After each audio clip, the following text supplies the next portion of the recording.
오늘 말씀의 제목은 인생에 필요한 위로입니다. 우리 인생에는 분명히 위로가 필요한데 어떤 위로가 필요한지 말씀을 통해 나누겠습니다. 말씀의 오늘 서론을 시 한 편을 소개합니다. 지난주 주보에 실은 백무산 시인이 쓴 정지의 힘이란 시입니다. 기차를 세우는 힘, 그 힘으로 기차는 달린다. 무엇을 하지 않을 자유, 그로 인해 무엇을 해야 할 것인가를 안다. 무엇이 되지 않을 자유, 그 힘으로 나는 내가 된다. 정지에 이르렀을 때 우리는 달리는 이유를 안다. 씨앗처럼 정지하라. 꽃은 멈춤의 힘으로 피어난다. 제가 조금 줄여서 소개했는데요. 이 첫 구절과 마지막 문장이 얼마나 강력합니까? 시가 참 힘이 있습니다. 함축적으로 표현한 단순한 문장 같지만 사실을 보여주는 데 있어서는 어느 방법보다 강력합니다. 시인은 말합니다. 기차를 세우는 힘, 그 힘으로 기차는 달린다. 기차를 우리는 달리는 힘으로만 생각하지만 그 기차를 세우는 힘, 그 힘이 크니까 기차가 멈추고 의미가 있습니다. 엔진만 좋고 브레이크가 없는 차만큼 위험한 게 없죠. 칼이 날카로운데 그것을 감싼 칼집이 허술한 칼만큼 위험한 칼도 없습니다. 마지막 문장은 이렇게 끝납니다. 씨앗처럼 정지하라. 꽃은 멈춤의 힘으로 피어난다. 여러분, 꽃이 피어나는 그 활동적인 이면에는 씨앗이 오래도록 한 자리에 멈춘 일이 있었기 때문에 가능합니다. 씨앗이 자기 자리 지키지 않고 막 돌아다녔다면 썩었거나 닳아 없어졌겠죠. 땅을 뚫고 나오는 힘, 꽃을 피워내는 능력이 없었을 것입니다. 무엇을 할 수 있다, 우리가 이것을 자유로 여기지만 무엇을 안 하는 것도 자유입니다. 목회자로서 목회의 일을 잘 감당하기 위해 무언가를 해야 되는 것도 너무나 중요하지만 목회자이기 때문에 안 해야 되는 것, 참아야 되는 것, 멈춰야 되는 것을 지켜내는 것도 자유입니다. 실제로 우리는 그러한 예를 일상에서 발견합니다. 말하는 힘도 있지만 말하지 않는 침묵의 힘도 압니다. 권리를 주장하는 힘도 있지만 권리를 쓰지 않는 힘도 가끔은 강력합니다. 많은 연주자들은 빠르게 연주하는 것보다 힘든 것이 느리게 연주하는 일이다 말하죠. 정치가들은 강하게 주장하는 것만큼 어려운 것이 부드럽게 설득하는 일이다라고 말합니다. 심판하기보다 긍휼히 여기기가 어렵고 칼을 드는 것보다 기도로 말을 하나님께 드는 일이 어렵습니다. 이 시인은 이런 말을 마지막에 결정하지요. 내가 온전한 나로 살기 위해서는 때로는 되지 말아야 될 자리, 가지 말아야 할 자리, 욕망하지 않을 것은 후퇴가 아닌 진정한 전진이다. 미숙함이 아니라 성숙함이다. 혹시 여러분의 삶이 지금 잠시 멈춘 것처럼 보이시는지요? 그 멈춤의 시간 때문에 지금 꽃을 피울 힘을 기르고 있는 것입니다. 멈출 수 있는 힘을 길러야 달릴 수 있을 때 힘차게 달릴 수 있습니다. 지금까지의 삶, 룻과 나오미의 삶을 보면 잠시 멈춘 듯이 보입니다. 그러나 그 멈춤의 시간을 그대로 받고 성장의 기회로 바꾸어 가죠. 만약 룻과 나오미가 이처럼 멈춤의 시간이 없었다면 그 달려가는 일생, 그 모습만 있었다면 경험할 수 없는 인생의 열매를 우리에게 오늘 보여주고 있습니다. 멈춘 시간이었지만 룻의 수고는 멈추지 않습니다. 멈춘 모든 상황이고 나를 정지시킨 주변 여건이지만 그 상황에서 룻은 멈추지 않아야 될 시어미를 공양하기 위해 들판으로 나아갑니다. 이방 여인으로서 베들레헴 들판에서 할 수 있는 일은 남이 흘려놓은 그 이삭을 거두는 일입니다. 다행히 볼이 추수기였기 때문에 이삭 양도 많습니다. 룻은 그 틈에서 일꾼들 사이에서 흘려진 벼이삭을 부지런히 줍습니다. 아마도 자기 한 몸을 위한 행동이었다면 좀 더 쉬운 일들을 감당했을지도 모릅니다. 젊은 나이였기 때문에 많은 유혹과 생각들도 있었을 것입니다. 롯의 입장에서는 처음 해보는 들판에 곡식 줍는 일도 힘에 벽 없습니다. 또 같이 그 일을 해왔을 주변의 많은 어려운 사람들과도 경쟁하는 것이 마음 편치 않습니다. 그럼에도 롯은 모실 어머니가 있기 때문에 마음을 다잡고 이것저것 다니며 이삭을 줍고 결국에는 보아스 밭까지 이르게 됩니다. 그곳에서 뜻밖의 대접과 호의를 경험하고 보아스 역시 롯이 모압 땅에서 쉬어며 건너온 소식의 주인공이었구나. 그리고 나서 그녀를 더욱 배려하고 따뜻하게 대해줍니다. 롯은 그렇게 아침부터 저녁까지 오늘 말씀 17절처럼 저녁까지 이삭을 줍고 집으로 향합니다. 그때에 거둔 수확의 양을 17절에서는 보리 한 에바다 소개하고 있습니다. 보리 한 에바, 오늘날로 환산하면 22리터 양입니다. 여러분, 우유 종이꽉으로 된 가장 큰 사이즈가 1리터입니다. 그 1리터짜리를 22개, 여성 혼자 힘으로 들고 가기에 버거운 무게입니다.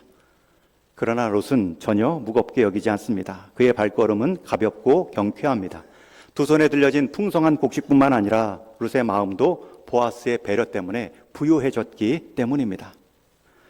이러한 상황을 알지 못하는 시어미 나오미는 집에서 늦은 시간까지 돌아오지 않는 자부를 보고 노심초사합니다. 낯선 들판에 나가 낯선 사람들에게 해코지는 당하지 않을까 염려하고 있는데 어느새 인기척이 들리고 며느리가 밝은 얼굴로 집으로 들어옵니다.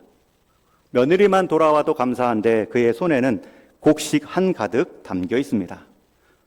롯은 곡식만 챙긴 것이 아니라 낮에 먹었던 일꾼들의 남은 볶은 곡식도 함께 챙겨와 나오미에게 건네주었습니다. 귀한 음식을 받아든 나오미의 마음이 놀라움의 연속입니다. 손에 들려진 음식이 기대 이상의 몫입니다. 양입니다. 아니, 이것들이 다 웬 것이냐? 당연히 물을 수밖에 없죠. 아무리 생각해도 하루 수거한 양으로는 너무나 많습니다. 어느 밭에서 일했니? 롯은 주저하지 않고 설명하지요. 오늘 저에게 호의를 베풀어 준 사람이 보아스입니다. 그 밭에서 일하게 했고 다른 사람들에게도 경고해서 제가 일하는데 어려움이 없었습니다. 나오미는 보아스라는 이름을 듣고 한 번 더 깜짝 놀랍니다. 그동안 잊고 지냈던 친척 이름, 그 지역의 유력자요, 먼 친척, 기업 물을 그 순서가 있는 보아스의 이름을 들었습니다. 그동안 펴지지 않았던 이 나오미의 입장에서 굳은 표정이 오랜만에 웃음 짓게 만들었습니다. 다시금 그녀의 입에서 축복의 말이 나오죠. 스스로의 이름을 말하라, 고통으로 나를 불러달라 했던 시어미 나오미가 한 인생을 향한 축복의 말을 이렇게 20절에 표현하는데 우리 앞에 화면 보고 같이 한번 읽겠습니다. 시작. 그가 여호와로부터 복 받기를 원하노라. 그가 살아있는 자와 죽은 자에게 은혜 베풀기를 그치지 아니하도다. 여러분, 이 한 구절은 꼭 암송하십시오. 자주 주변에 표현하십시오. 특히 어르신들 이 구절 꼭 주변에 복 빌어줄 때, 기도할 때 사용하십시오. 그가 여호와로부터 복 받기를 원하노라. 나오미 입장에서는 갚을 능력이 없기 때문에 갚을 수 있는 하나님의 이름을 불어 축복하고 있습니다.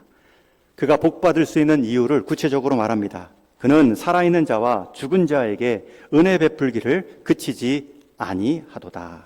여기서 살아있는 자는 나오미와 룻입니다. 산 입에 거미줄 치랴.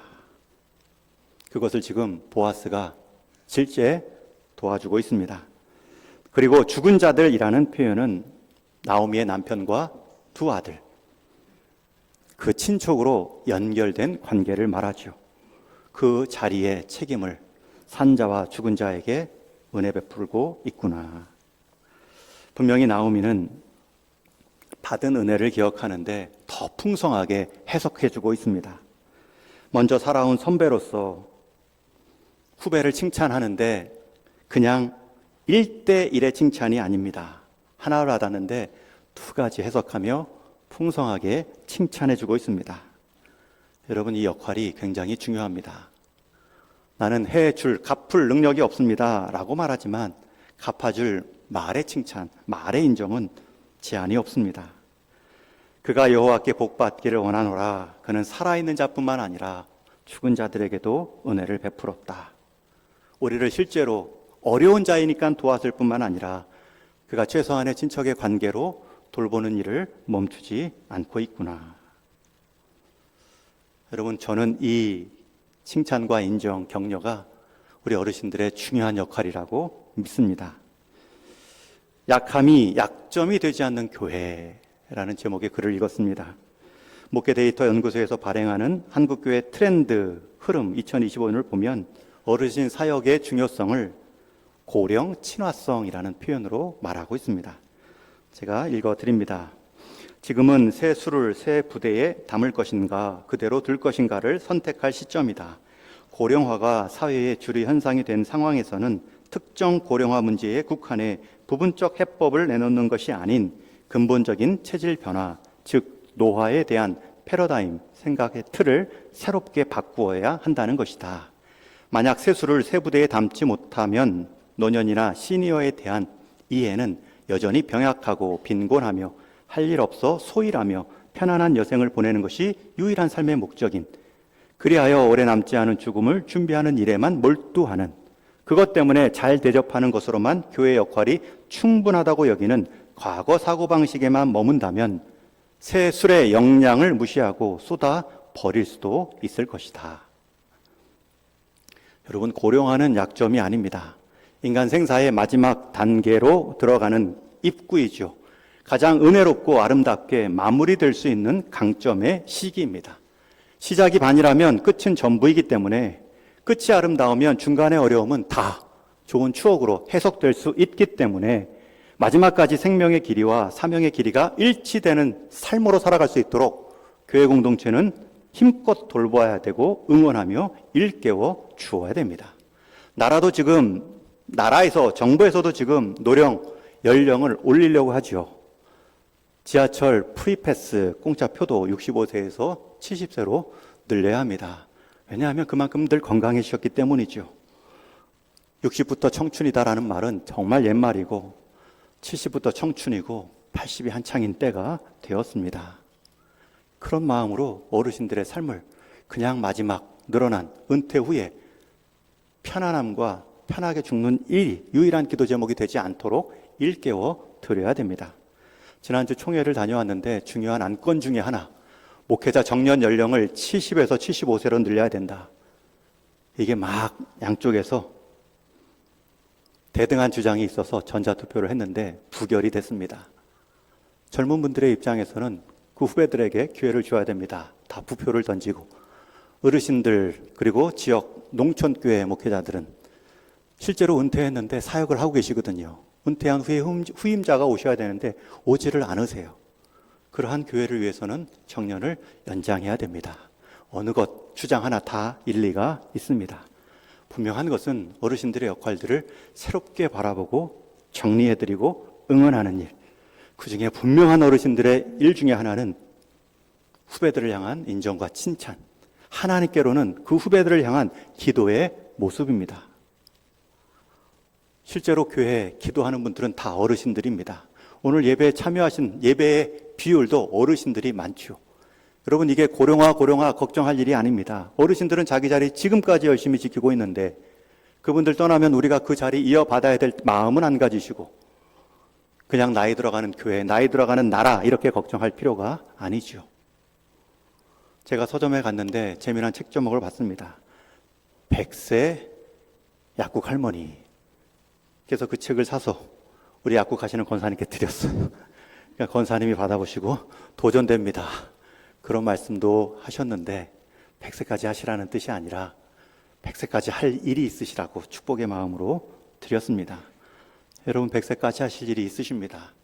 다음 세대 격려하고 칭찬해 주는 일입니다. 조금 기다려주는 일이고, 그만큼 살아오셨으면 그 경험으로 얼마나 하실 말씀들이 많으시겠습니까?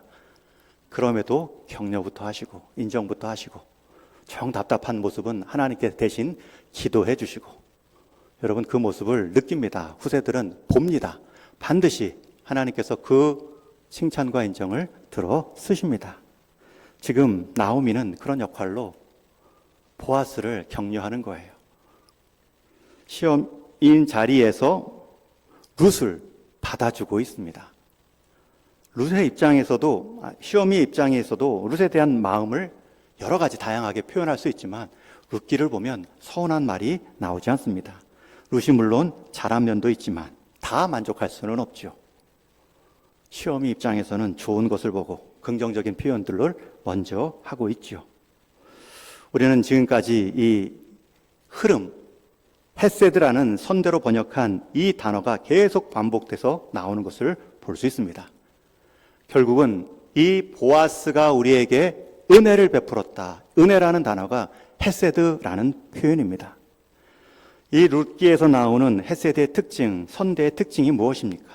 계속 은혜가 연결되며 확장되고 있습니다. 증폭입니다. 아이들 장난감 도미노처럼 하나만 넘어지면 그 옆에 꽃까지 건드리고 넘어지는 은혜의 물결로 룻기가 퍼져가고 있습니다.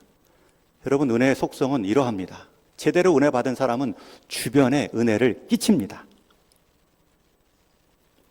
남편과 아들 둘을 먼저 잃은 나오미는 이방 땅 자부들이 그들의 삶을 살 수 있도록 선택과 독립의 기회를 먼저 줍니다.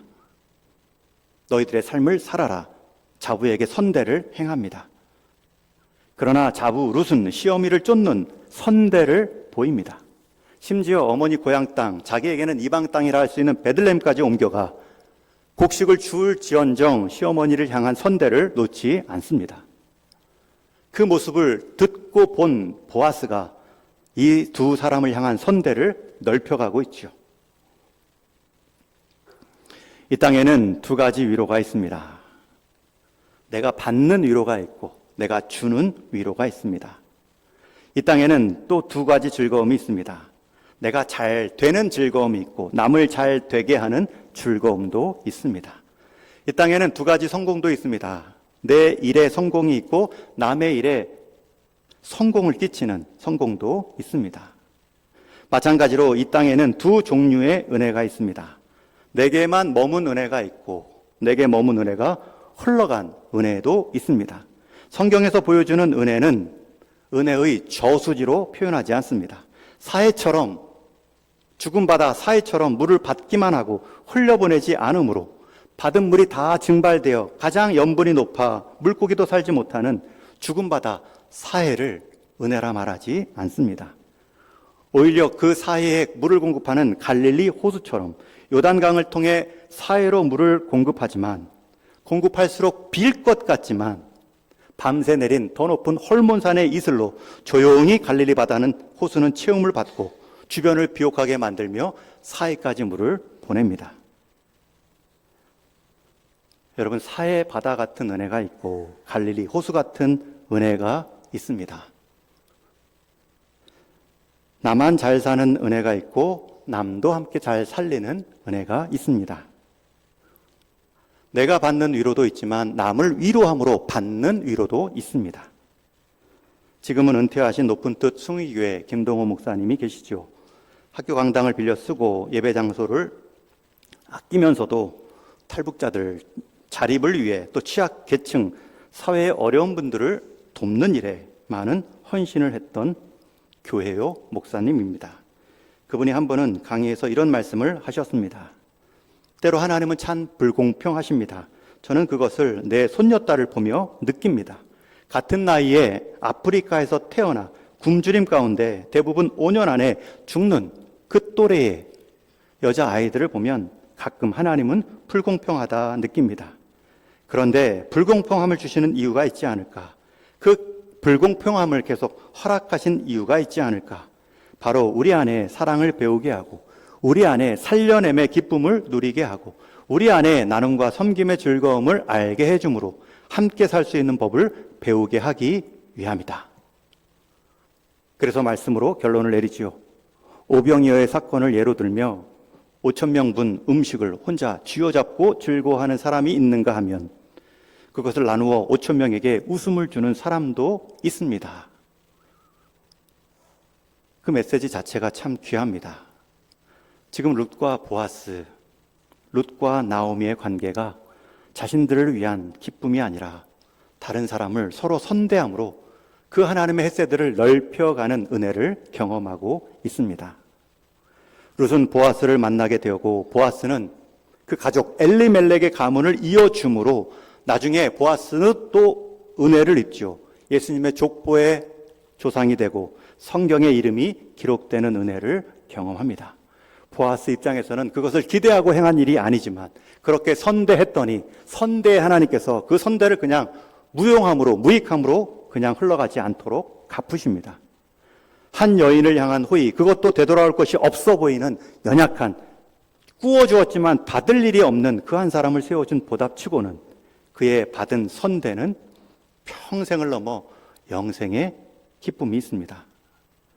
이 땅에 흔히 나의 복은 내가 노력한 결과다. 그렇기 때문에 과시하는 사람들이 있죠. 내가 얻은 복, 남의 연약함을 채우기 아깝다. 그 인생은 그 인생의 길이만큼 잘 살 수는 있죠. 그러나 그 인생 가운데 남의 인생을 돌본 인생은 내 인생이 끝나도 그 남의 인생에 남겨진 나의 헌신과 달란트 때문에 그들 마음 가운데 내 삶이 살아갈 수 있죠. 그들을 통해 하나님의 뜻이 확장되는 것을 볼 수도 있죠. 그것이 하나님 나라 은혜의 특징입니다. 예수님도 그런 하나님 나라의 다스림을 보여주기 위해 마태복음 20장에 보면 포도원 주인의 비유를 말씀하신 적이 있습니다. 천국은 이와 같다라고 말하며 천국의 이와 같은 대상을 포도원 주인의 마음으로 설명하십니다. 포도원 주인이 자기 밭에 일할 사람들을 뽑습니다. 새벽같이 나가 뽑고 점심때도 뽑고, 그래서 충분히 찼으면 그만 뽑을 만도 한데 혹시 장터에 남아있는 사람이 있는가 나가서 또 찾아봤는데 날이 새도록, 밤이 곧 어두워지도록 오후 5시까지 남아있는 그 사람들을 또 뽑아다가 포도원에서 일을 시킵니다. 이 포도원 주인 밭에 뽑는 기준이 무엇입니까? 자기 포도원의 유익이 아닙니다.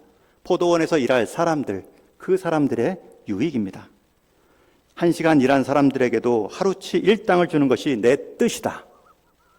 포도원 주인의 마음, 그가 비유로 대상이 되는 하나님의 마음입니다. 그 행동을 통해서 연약한 자가 받아지고 소외된 자들이 회복되고 은혜를 베푸는 자들은 은혜로 한 사회 공동체를 복줄 수 있는 자로 기억되고 그 공동체의 수혜자들은 또 다른 은혜의 수여자로 은혜의 대물림으로 쓰임 받겠죠. 혹시 나는 보아스도 아닙니다. 나는 포도원 주인도 아닙니다. 나눌 것이 없습니다. 다른 사람을 즐겁게 해줄 무언가가 없습니다. 라고 생각하신다면 룻을 보십시오. 은혜의 행동, 그가 보인 밭의 수고를 기억하십시오. 그는 먼저 시어미 나오미를 향해 선대를 베풀 때에도 주장하거나 으스대거나 깔보는 행동으로 어머니를 모시지 않았습니다. 겸손한 마음으로 들판으로 나가 허리 굽혀 보리 이삭을 밤새 춥고 있습니다. 할 수 있는 것, 작은 것부터 나누니 더 할 수 있는 것들이 연결되고 있죠. 작은 은혜의 행동들을 보였더니 큰 은혜의 길들이 열렸습니다. 우리는 대개 포도원을 주면 포도원 일꾼쯤이야 제가 아무 때나 부르겠습니다. 제가 보아스만큼의 밭이 있다면 수많은 이삭 줍는 사람들을 부르겠습니다. 그러나 하나님은 너가 주술 밭부터 나가봐라. 너가 숙일 허리부터 수고해 보아라. 하나님의 것임을 인정하고 나는 이 땅에 하나님이 주신 선물을 의지하지 않고 그 선물의 원천 대신 하나님만을 의지합니다. 라는 고백이라면 어떤 일도 귀합니다. 작은 순종, 작은 헌신이 이어지지 못한 삶이 절대 큰 헌신, 큰 순종으로 나아가지 못합니다. 가끔 나가서 점프하는 경우가 있죠. 작은 순종 못했던 사람이 큰 순종하는 경우가 있는데 그때는 더 조심해야 됩니다. 대개는 교만하거나 대개는 스스로 넘어지기 때문입니다. 하나님은 큰 순종을 기대하는 것이 아니라 지금의 작은 순종이 꾸준함으로 선대를 베풀 때에는 교만하지 않고 선대를 요청할 때에도 추장하지 않고 우리에게 있어서 지금 바쁘기 때문에 따로 기도할 시간, 성경 볼 시간이 없습니다. 작은 시간을 하나님께 구별하여 드리지 못하고 헌신하지 못하면 분명히 시간 남아 돈다 해서 자동적으로 기도하거나 말씀 볼 일은 없습니다. 작은 순종이 큰 순종으로 이어지고 작은 은혜의 자들이 더 큰 은혜의 경험들로 나아가는 징검다리로 하나님은 삼으셨기 때문입니다. 하나님은 그것을 우리에게 즐거움을 주시기 원하시기에 요청하시죠. 하나님이 무엇이 부족해서 요청하시는 것이 아니라 그것을 통해 너가 하나님의 자원을 새롭게 경험하라. 나의 관심을 나눌 수 있고 나의 기도를 나눌 수 있고 나의 시간과 작은 봉사를 나눌 수 있습니다. 그것이 나에게는 작은 것이라 여겨지지만 그것이 내 마음의 진심과 합해져 상대에게 전해지면 상대는 말할 수 없는 큰 위로를 경험합니다. 그 위로받는 힘으로 나도 사는 것입니다. 목마른 사람에게는 냉수 한 그릇만 먼저 주면 됩니다. 그런데 이렇게 말할 때가 있죠. 이 냉수 한 그릇으로는 안 돼. 진수성찬 차릴 때까지 기다려. 그리고 못 차립니다. 냉수도 아깝습니다. 나의 용서 한마디를 기다리는 사람에게 있어서 내가 완전히 이해되고 완전히 마음이 변화될 때까지 기다려. 그러다가 내가 부주의했습니다. 제가 모자랐습니다. 마음이 상하셨다면 용서해 주십시오. 라는 낮은 표현을 단 한 번도 못할 수도 있습니다. 인정과 칭찬을 바라는 사람들을 향해 지혜로운 격려로 한 번의 시원한 냉수를 나눌 수 있는데 이까지 인정과 칭찬이 무슨 도움이 될까? 그러다가 단 한 번도 누군가를 칭찬해보지 못한, 세워보지 못한, 그 사람의 장점을 잘 헤아리고 그 사람의 긍정적인 모습을 격려해주지 못한 인생. 가장 쉽게 줄 수 있는 위로의 기회를 놓친 인생입니다. 때로는 들어주는 것만으로도 위로입니다. 하소연할 데 없는 사람들, 내 시간을 아끼어서 내 귀가 소모된다 할지라도 내 귀에 딱지가 앉을지라도 내 것을 주장하지 않고 한번 다 말해 보십시오. 거기에 내 생각 더하지 않고 충고라는 이름으로 내 주장 얹지 않고 들어줌으로 우리는 누군가를 위로할 수 있습니다. 여러분이 지금까지 살아오시며 어려움들을 넘어섰던 그 생각들 잘 돌아보십시오. 큰 어려움이 단 한 번에 큰 한 방으로 넘어진 적이 없습니다. 수많은 위로와 격려, 기도가 모이고 쌓여 그것을 감내한 힘을 얻었고 그것을 넘어서도 교만하지 않을 믿음을 경험했죠. 많은 상황, 많은 응원의 소리, 위로의 소리로 오늘 우리가 여기까지 온 것처럼 우리의 작은 위로가 또 모이고 쌓이면 누군가를 끝내 넘어지지 않게 하는 힘을 줄 수 있습니다. 여러분, 이게 우리 인생에 필요한 위로입니다. 많은 상황에서 새로운 출발의 기회를 얻을 수 있는 것은 큰 무엇이 아닙니다.